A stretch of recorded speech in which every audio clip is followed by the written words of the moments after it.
Hey guys, this is the 1,000 subscriber ride. Dude, there's some serious bullshittery going on.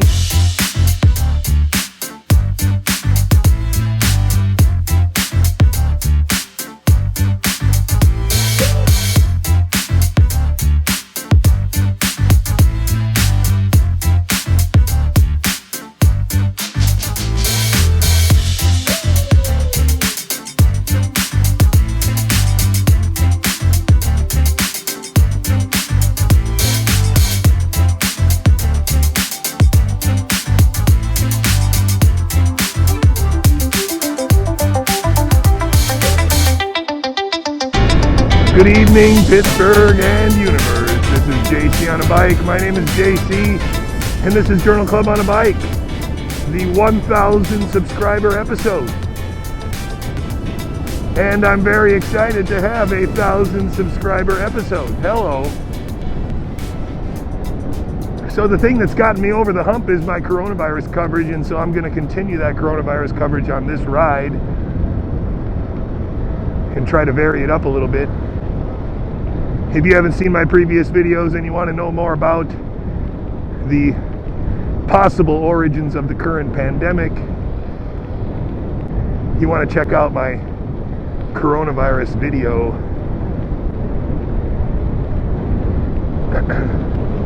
Where I explain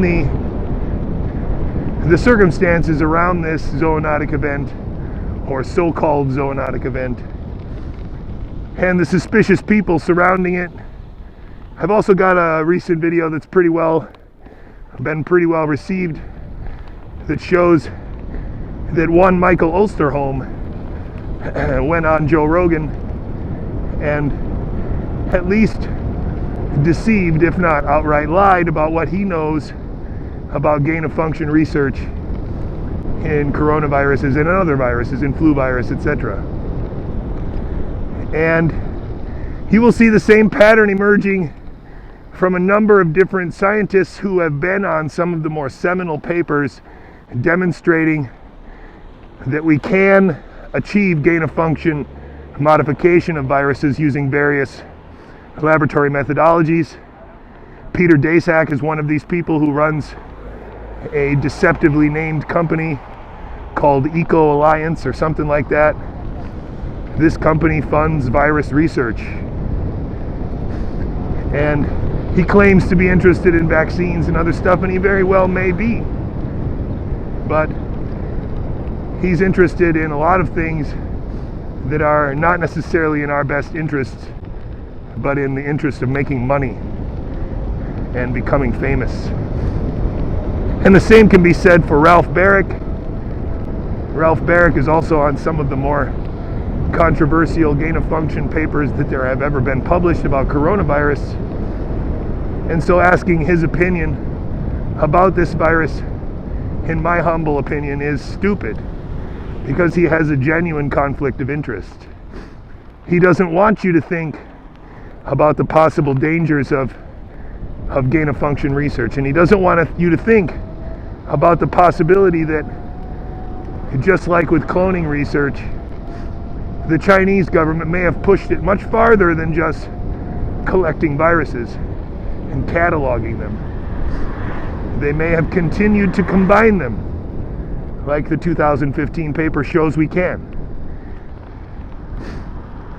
And of course, I covered the proximal origins of the SARS-CoV2 virus paper in Nature, and I again made the argument that this paper is very specifically trying to come up with a series of excuses, basically, and talks about particular aspects of the SARS-CoV virus, CoV2, but never really addresses any of the possibilities of how this might have been created in a laboratory, other than to say that they have no evidence for it. And they don't check very many things. They don't mention very many things, except in passing. And the only way that they're ever going to confirm that this was a laboratory virus is if they were to break into a lab and find the bat part in the same laboratory next to the vial with the pangolin spike protein. And even then, they probably wouldn't even admit that it was possible. And so the question you really have to ask yourself, and I think this is the best way to think about these things, is who should we be listening to? What expert should we be listening to? Should we be listening to Ralph Baric, the guy who is a vested interest in gain of function research going well and also not getting any backlash from the lay population that just thinks that making pandemic viruses might not be the best way to prevent a pandemic? And so Michael Osterholm is on this list too, right? Because he went on Joe Rogan and told us that there was no way we could have made this virus, when he knows that there are ways. They might be very complicated, very expensive, very labor-intensive ways, but to say that we couldn't have made it and that it must have come from nature is, I believe, an agenda-revealing stance. And the agenda is that they don't want you to consider any other possible source of it. They don't want you to consider the possibility that they might be wrong and that this virus is not the cause of all the deaths that they are tallying up. And so on this ride, I want to give a special shout out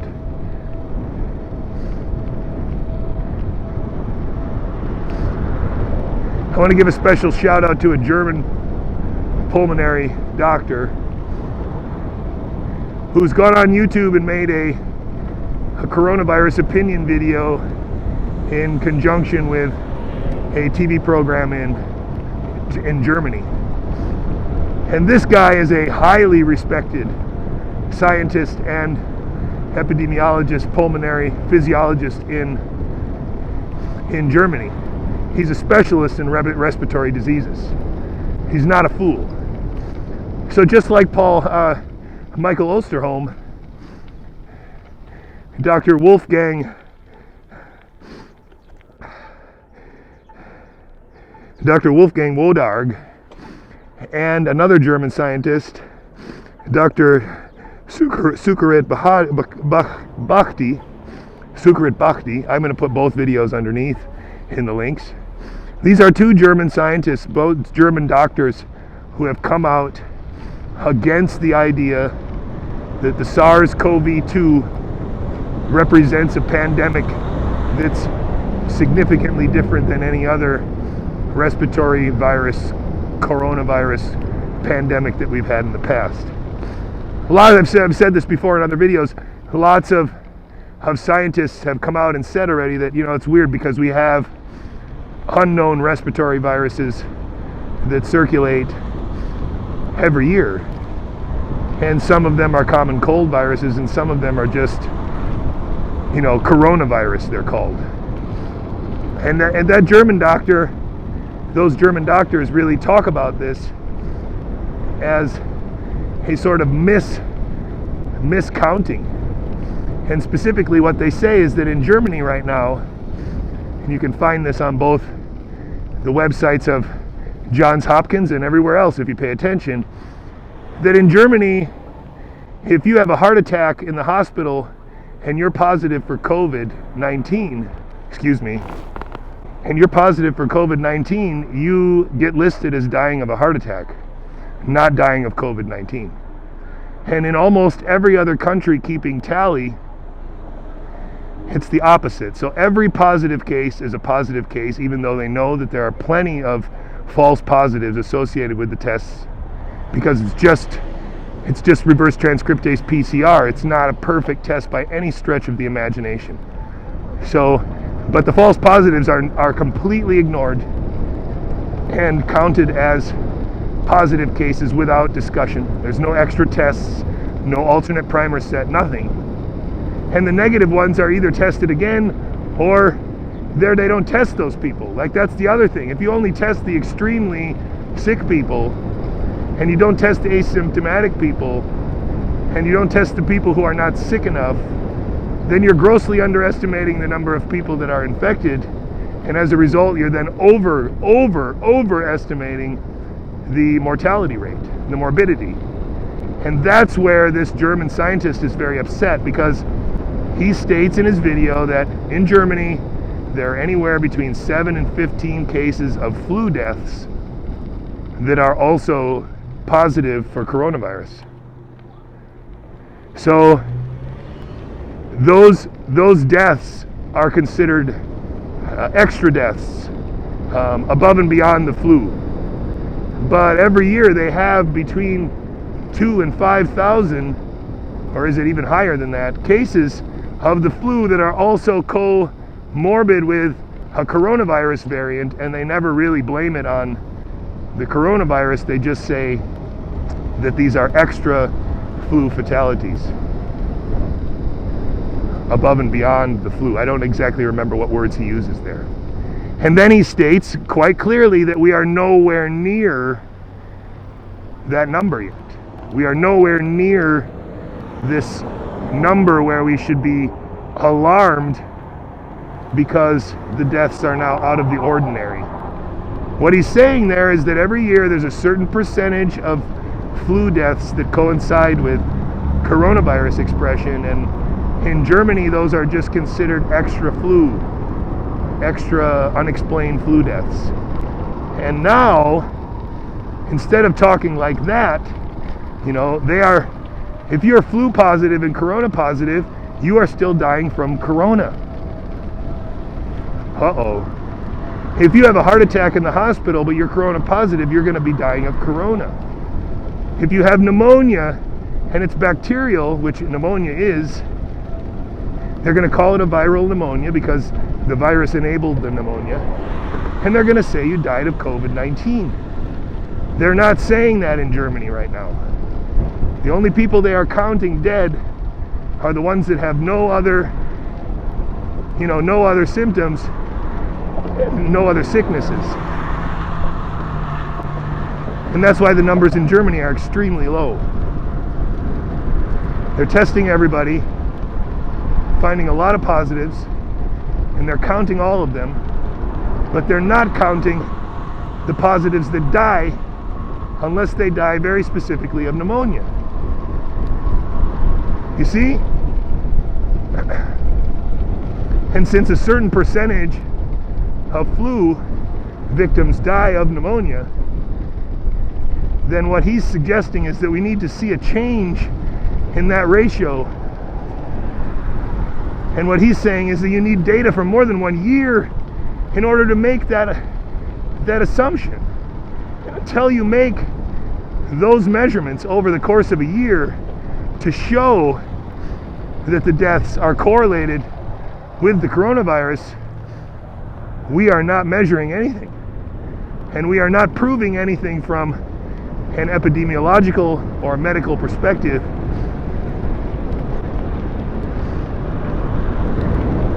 And so, where and how do we get to know what the real effect of this disease is? Because according to him, all of the people in charge have kind of accepted this story that it's a very dangerous virus, and they're now forced to take that stance whether it ends up being true or not. And there's no room for anybody to disagree, including a guy like him. And so we're gonna hurdle ourselves forward with what I pointed out yesterday or the day before, with extremely socially damaging policies. Policies which hurt children, and hurt the elderly, and hurt the single, and hurt the unemployed. Those are the people we're hurting with this lockdown. Nobody else. Because people who don't lose their job from this, they get to work at home, and they're going to get a stimulus check above and beyond what they make. And so that's going to be great for them. I don't mind. A couple weeks off for everybody, extra paycheck or two. All the people like me who are still going to work and it didn't affect my salary at all, coronavirus is awesome. But what I'm telling you is that this is a very cheap way to buy your consent.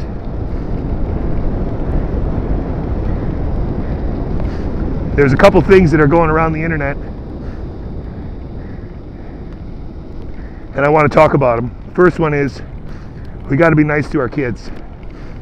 Our kids are suffering a lot from this, and it's hard to underestimate, hard to overestimate how much this uncertainty is damaging to them. They might have hated school when they come home every night, but they don't hate school as much as staying home and doing homework. And they miss seeing their friends. And the net good about being able to see their friends is now very obvious to most of them, was a lot better than the worksheets they had to do at school. It's really changing the behavior of my kids. They're acting out more, they're fighting more.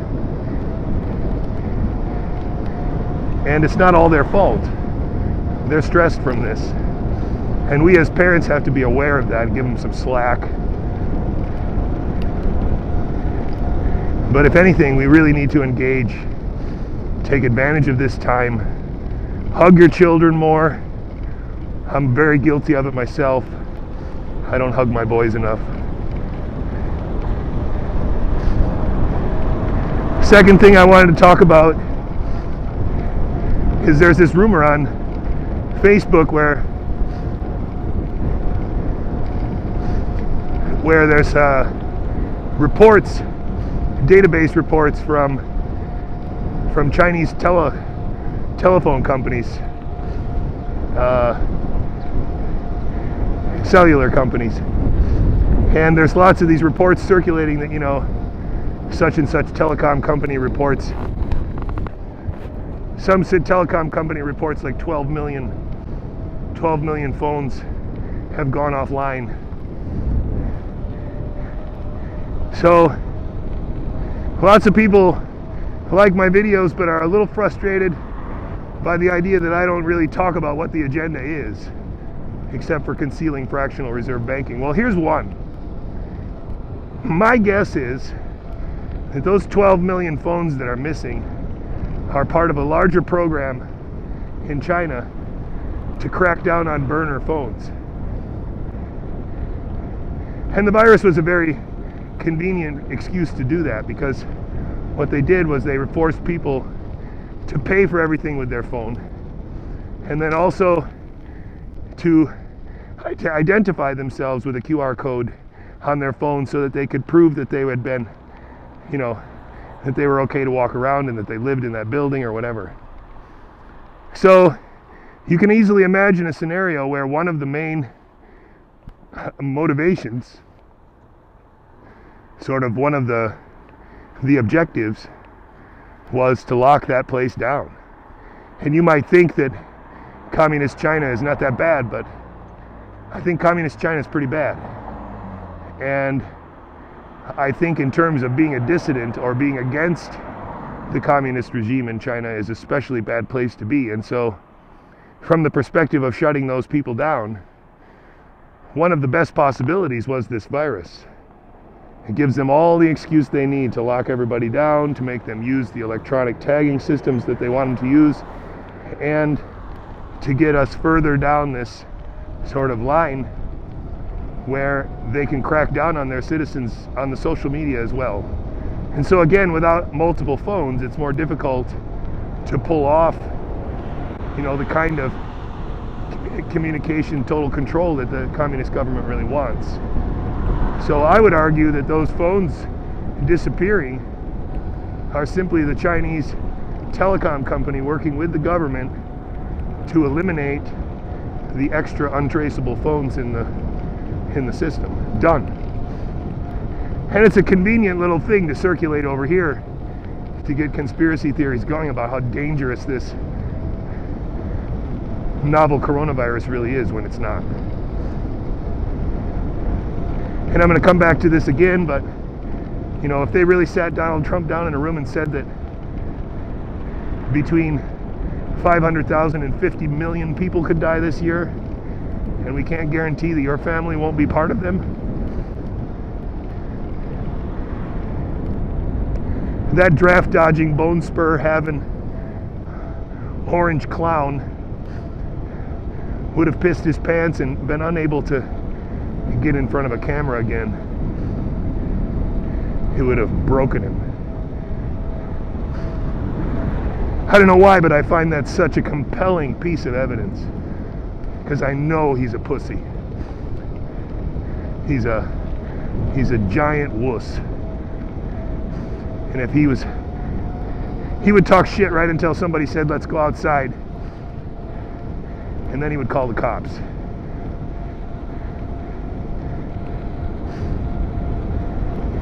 The other thing I don't like to see on Facebook, and this is really important. Holy shit, that was a wire.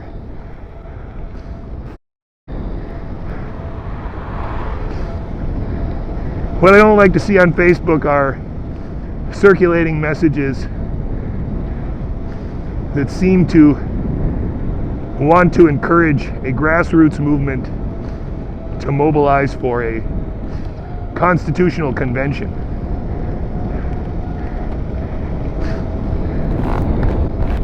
The one I saw recently, circulated by my neighbor, was talking about how, I think it's a lie, that congressmen and their families have some special legal benefits, don't have to pay student loans, weird shit. And then this message was calling for an amendment which closed these loopholes. And what you have to realize,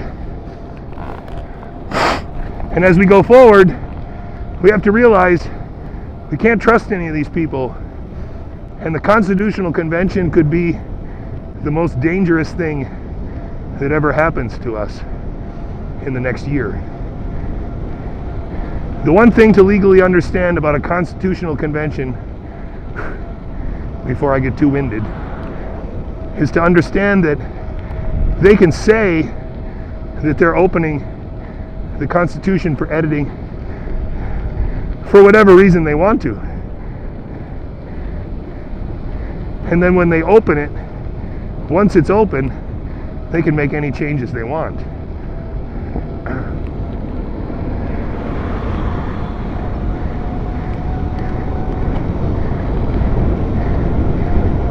Any changes they want. They don't have to do the 28th Amendment or whatever bullshit that they got you to circulate around. That's not it at all.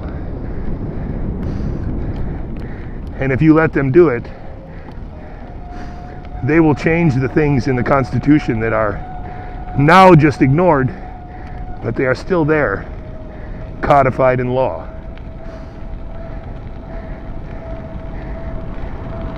You watch, folks.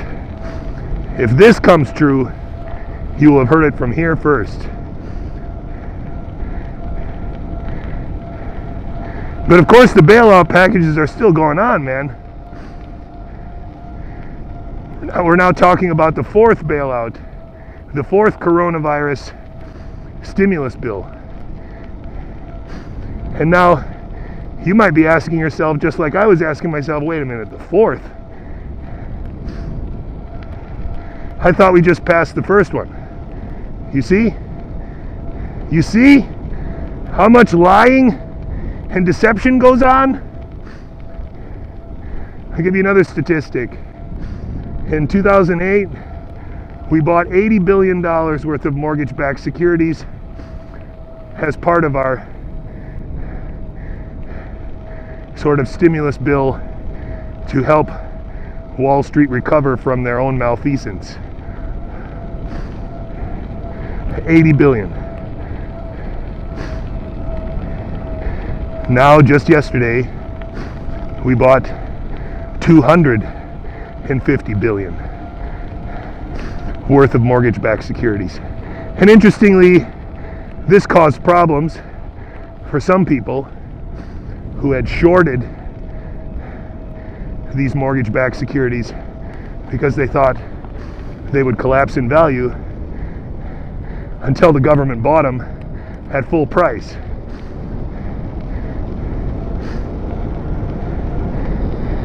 So again, remember what these are. These are essentially loans that have been bundled together and sold as an investment, right? Sold as an investment. And now these investments are crashing in worth,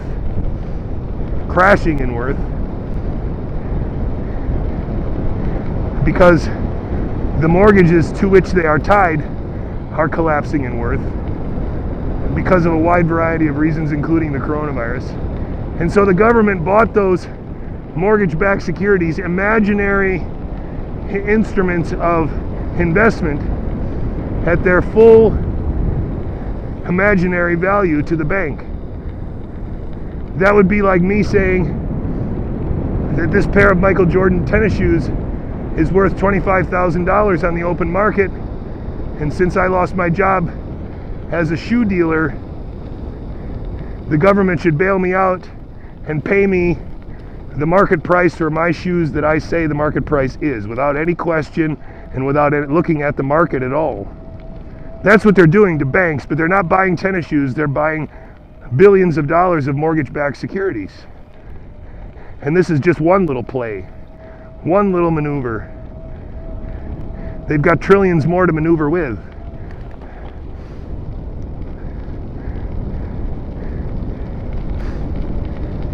Trillions more to maneuver with, and it's all ours.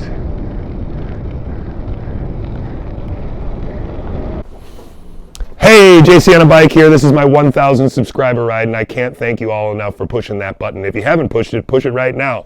I can tell you for sure that the coronavirus is probably what put me on the map, and this ride is actually a coronavirus update. I talked a little bit about some of the previous stuff that I've covered in the past, tried to hint at what videos you should watch if you haven't watched them before, and then suggested that we look for alternate sources of information. Right now, we're being fed sources of information that I think have quite a few, let's say, conflicts of interest. Specifically, Michael Osterholm on Joe Rogan, Peter Daszak, who's on Twitter and on TV a lot, Ralph Barrick, the guy who works at the University of North Carolina. All these guys are involved in the shady, the questionable side of this biology, and so they don't really need to be out there telling us that this is just a wet market problem. Remember that people have been eating wild animals since the dawn of time, and so the idea that suddenly we need to be very scared of wild animal consumption is a little bit overdriven, although I do think it's possible that maybe bats are a particularly dangerous form